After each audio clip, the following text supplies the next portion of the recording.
Je vais te donner ta chaise. Ça, c'est la chose avec laquelle tu ne pourras pas rentrer, c'est ça, c'est juste la chaise. Merci. Et je vais me mettre à côté de toi, puis on va tranquillement commencer à discuter, s'il te plaît. Est-ce que tu peux déjà, pour le public, te présenter, s'il te plaît? Alors, je m'appelle Alessia et je suis une grande fan de Miku et j'ai eu un gros coup de cœur pour son costume. Et je viens donc du Mans exprès pour aujourd'hui. Est-ce que tu peux nous dire depuis combien de temps tu fais du cosplay? Est-ce que tu as beaucoup de costumes? Alors, j'ai vraiment commencé à faire des conventions qu'en début d'année. J'ai acheté ce costume aussi en début d'année. Je fais du costume quand même depuis plusieurs années, c'est-à-dire 4-5 ans. C'était surtout pour la Japan Expo à la base. Et j'ai commencé à faire des conventions donc cette année. Donc avec Tours, par exemple, pas loin de chez toi, puis là, tu es venu exprès sur Paris pour les 48 heures de la BD. Oui. Donc on t'en remercie. Est-ce que tu peux nous parler un peu du phénomène cosplay? Pour toi, qu'est-ce que ça représente et qu'est-ce que ça t'apporte? Le cosplay, ça permet les rencontres et beaucoup d'enrichissement personnel. Et le cosplay à la base, c'est fait main, avec le tissu, on fait. Mais forcément, moi, je suis pas très forte en costume. Donc j'ai acheté le mien, mais je fais au mieux pour le personnaliser et pouvoir l'améliorer avec le temps. Voilà, parce qu'au fur et à mesure des costumes, on apprend donc le côté couture. Après, il y a aussi le côté craft, donc pour les accessoires, on le voit au niveau des bracelets, même chaussures, ça, c'est plein de travail. En fait, on travaille différentes matières, différentes formes de travail de costume. Il y a aussi le côté travail de cheveux avec les perruques, avec les wings, les coiffures. Donc tout ça fait partie du monde du cosplay. Il y a des cosplayers qui sont très très doués pour le tissu, d'autres qui sont très doués pour les armures. Il y en a qui font un peu des deux, il y en a qui sont là depuis très très longtemps. Je sais pas, après public, est-ce que vous avez des questions peut-être sur le cosplay pour essayer d'en savoir un petit peu plus? Donc on compte sur vous, hein, n'hésitez pas à venir participer, parce que sinon on va se retrouver un petit peu seuls tous les deux sur scène. Qui a une question? Faut que ta femme t'aide. Oui, madame. En fait, le personnage, il existe déjà dans une BD ou pas? Alors c'est pas dans une BD, c'est vraiment dans un groupe musical du coup. Comment on appelle? Un groupe virtuel. Puis il y a des jeux vidéo aussi, il y a les jeux. Ce qui a fait vraiment développer le groupe de Vocaloid, c'est vraiment ce personnage-là, où c'était juste pour quelques temps et au final ça a mis une ampleur énorme et c'est ce qui a fait développer le groupe. Puis ça a lancé un phénomène des idoles virtuelles, puisque même en France, il y a une société qui développe une idole française virtuelle, Alice. Et même Hatsune Miku a donné un concert en France, un concert j'y suis allée, virtuel. ouais. C'était énorme, les fans étaient là pour voir un concert alors qu'il n'y avait pas de chanteuse, vraiment. Ouais. Mais c'était un vrai concert avec des vraies chansons qui sont créées pour l'artiste. C'est pas des reprises de chansons. Enfin, il y a eu ça au début, mais maintenant il y a un vrai répertoire et des vraies chansons qui sont créées pour l'artiste. Donc il y a des vrais compositeurs qui créent des chansons. Une autre question? Ah, je sens que vous avez envie de poser une question. Si, oui, j'ai envie de poser une question. Ah. J'en connais déjà la réponse un peu, mais c'est vrai qu'il y a un truc que j'ai vu moi à la Japan Expo pas mal. C'était que souvent les cosplays que je voyais, c'était très très souvent quand les femmes faisaient des cosplays, les hommes faisaient souvent le même truc, genre Iron Man, des trucs en armure et tout. Et ce qui me plaisait pas trop, c'était que quand j'allais sur un stand de la Japan Expo, c'était souvent des cosplays hyper sexualisés ou des choses comme ça. D'accord, en fait ce que vous avez vu par rapport à Japan, c'est les costumes soit des mecs qui ont des grosses armures ou les filles qui ont peu de tissu. Voilà. Ouais, mais ça, c'est la Japan Expo quoi. Ouais, non, mais même c'est partout. Après, c'est un choix des gens aussi qui choisissent le costume qu'ils veulent faire. Moi, je connais plein de mecs qui font des costumes qui sont pas forcément des grosses armures, et je connais aussi plein de filles qui font des costumes d'armure et qui font des trucs ultra impressionnants et qui sont pas des costumes ultra dénudés ou sexualisés comme vous le pensez. Il y a de tout. Après, effectivement, quand on va à Japan, qu'on voit la fille qui porte un petit costume et qu'il y a plein de gars qui font des photos autour, c'est pas forcément pour le costume. Non. Mais c'est pas non plus le meilleur costume qu'on va voir. Il y a des costumes très impressionnants, mais c'est pas celui qui va peut-être prendre le plus de photos. Mais après, c'est aussi de près, on voit les détails, les choses qui sont faites. C'est pas que ça, c'est pas que côté pour se montrer et jouer de son physique avec le cosplay. Après, je pense que c'est aussi, il me semble, à Japan, il y a un concours de cosplay, un truc comme ça. Oui, à Japan, c'est les plus grands concours de cosplay de France, parce qu'il y a des concours internationaux aussi qui s'y déroulent. Mais c'est pas forcément. Enfin, il y en a plein aussi qui se baladent dans les allées, c'est pas que des gens qui participent au concours. Après, il faut se dire que pour les armures, c'est vraiment du boulot. Même moi qui ai essayé de faire des choses avec de la mousse Eva, donc c'est ce qu'ils utilisent pour les costumes d'armure. Donc ils la font chauffer pour qu'elle durcisse. Et c'est quelque chose qui est assez difficile à se lancer. Faut beaucoup de place, voilà, faut les bons outils, et ça coûte cher. Ouais. Faut savoir que le cosplay, à faire les costumes, ça coûte cher. Même ceux qui font les concours à Japan Expo, il y a des lots qui sont intéressants à gagner. Mais quand on fait le ratio entre les lots qu'on gagne et le prix des costumes, enfin, ça fait perdre de l'argent. Faire du cosplay ne fait pas gagner d'argent. Ouais. Donc forcément, c'est un vrai budget. Oui, monsieur. C'était pas surtout pour les mangas, les cosplays. Alors non, les cosplays ne sont pas surtout pour les mangas, parce qu'à la base, ça vient des États-Unis.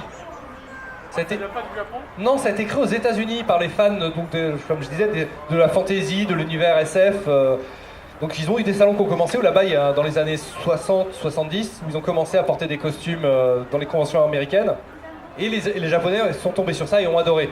Et ça, effectivement, ça a fait grossir le phénomène internationalement. Et l'image qu'on a du cosplay, c'est le Japon, alors que c'est quand même les Américains qui l'ont créé. D'accord, merci. Et après, bon, la France adore ça depuis très longtemps. Puis c'est pas que les mangas, c'est vraiment les comics, les dessins animés pour enfants. Donc, toutes les sources Il y a vraiment d'inspiration, pas- les films, les séries télé, même les chanteurs, chanteuses, n'importe quel univers créatif peut permettre d'en s'inspirer pour créer du cosplay. C'est toutes les sources, même l'historique, même des personnages historiques peuvent être utilisés pour du cosplay. Non, une question c'était bien déjà. Ouais. Je suis en train de réfléchir à une autre question. Ah mais réfléchissez à notre question, il n'y a aucun souci. De toute façon, on est là aussi pour ça, hein, pour essayer de vous faire découvrir le phénomène. Donc c'est vrai que maintenant le cosplay, il y en a partout en France. Est-ce que c'est gênant les lentilles bleues Alors non, pas du tout. En fait, elles sont souples. Il y en a qui sont plus dures et qui peuvent être gênantes, mais celles-ci sont bien parce qu'elles sont plus correctrices. Pour ceux qui n'avaient pas entendu, c'est est-ce que les lentilles étaient gênantes? Mais non, elles sont pas gênantes. Bah après, ça dépend des gens, c'est des gens qui arrivent à mettre des lentilles ou pas. Il y en a qui n'y arrivent pas du tout et qui abandonnent Ouais. en fait. Bah, j'ai jamais réussi à mettre des lentilles, hein. Je faisais beaucoup de cosplay avant aussi, et j'ai jamais réussi à mettre des lentilles, j'ai abandonné les lentilles. C'est un coup de main à prendre. Oui, parce qu'après, il y a les yeux, c'est comme ça, ils se ferment, c'est une horreur. Une fois, ils ont été à 3 pour essayer, j'ai pas réussi. Mais voilà, c'est vrai que c'est aussi voilà, c'est un travail sur tous les détails qui est important. Et faut pas penser que forcément c'est super dur, on n'y arrivera pas. On peut se lancer dans le cosplay en faisant des costumes simples pour commencer vraiment avec des potes, un truc basique. Je sais pas, moi j'ai commencé très très basiquement, je me suis fait aider par ma mère pour les premiers costumes. Après j'ai développé plein d'autres costumes tout seul. Mais faut pas avoir les yeux trop gros, les yeux plus gros que le ventre tout de suite, à vouloir faire des trucs énormes. On apprend déjà à faire de la couture, on utilise un peu de machine, on apprend à faire des points, parce qu'à la main vous n'avez pas fini. C'est super long. Et après, vous pouvez développer et construire et vraiment construire des plus gros costumes. Il faut savoir qu'en France, le cosplay a un vrai côté scénique. Le côté prestation sur scène, c'est vraiment très très français. Ça a été vraiment mis en avant en France parce qu'on on a une culture théâtrale très développée en France. Et donc ça s'est développé avec justement des prestations comme a fait la jeune fille tout à l'heure, avec donc des scènes, des échanges de scènes, que ce soit tout seul, en individuel ou en groupe. Où sur scène il y avait donc des énormes prestations. Il faut savoir que dans d'autres pays, c'est juste des simples défilés, comme un défilé de mode. Ils avancent, ils repartent, il n'y a pas l'échange. En France, on a vraiment pris de l'essence du mot, qui est costume playing. Donc il y a le costume et le jeu. Donc on est resté sur ça maintenant. Au Japon, ils commencent à faire ça avec le WCS, qui est une compétition internationale où ils sélectionnent des cosplayers dans le monde entier. Donc à Japan Expo d'ailleurs, la sélection. Ils ont maintenant des grosses prestations, les gars ils arrivent, ils ont 40 kilos de costumes et d'accessoires, ils ont des décors dans tous les sens, et ils développent maintenant ça. Mais c'est vrai qu'à la base c'est très très français cette spécialité de la prestation. Une nouvelle question. Jeune homme, une question. Non. Non.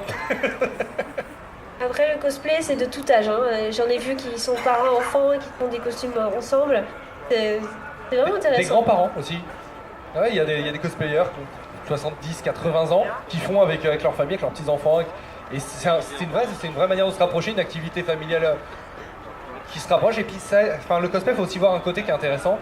C'est le côté prise de confiance. Ça permet aussi de prendre l'habitude de monter sur scène, de se montrer devant des gens, de faire des prestations, comme au théâtre. Ça aide beaucoup de personnes qui sont un peu en manque de confiance ou qui n'ont pas l'habitude forcément de pouvoir parler en public. C'est une vraie aide et c'est un vrai travail artistique. Et je pense que ça peut aider certaines personnes justement à s'amuser et s'émanciper. Ça aide vraiment à se développer personnellement, que ce soit personnel ou... On a une question. J'allais justement demander sur un point de vue sociologique, est-ce que c'était pas justement une façon de sortir du réel? Alors est-ce que d'un rapport sociologique, c'est une façon de sortir du réel? Et du coup, peut-être un problème à s'y intégrer au réel? Est-ce que dans le problème à s'intégrer au Une réel? façon de s'en protéger? En quelque ou sorte, autre? C'est oui. une question, hein. On va y répondre. Pour moi, c'est une façon de s'évader plus que d'échapper à la réalité. C'est parce que dans la vraie vie, c'est vrai que je peux pas m'habiller forcément comme je veux, même si je me développe là-dessus aussi, parce que j'ai plutôt un style pote métalleux. Mais non, ça permet vraiment de s'habiller comme on veut, tout le monde est pareil, tout le monde... Il n'y a pas de jugement.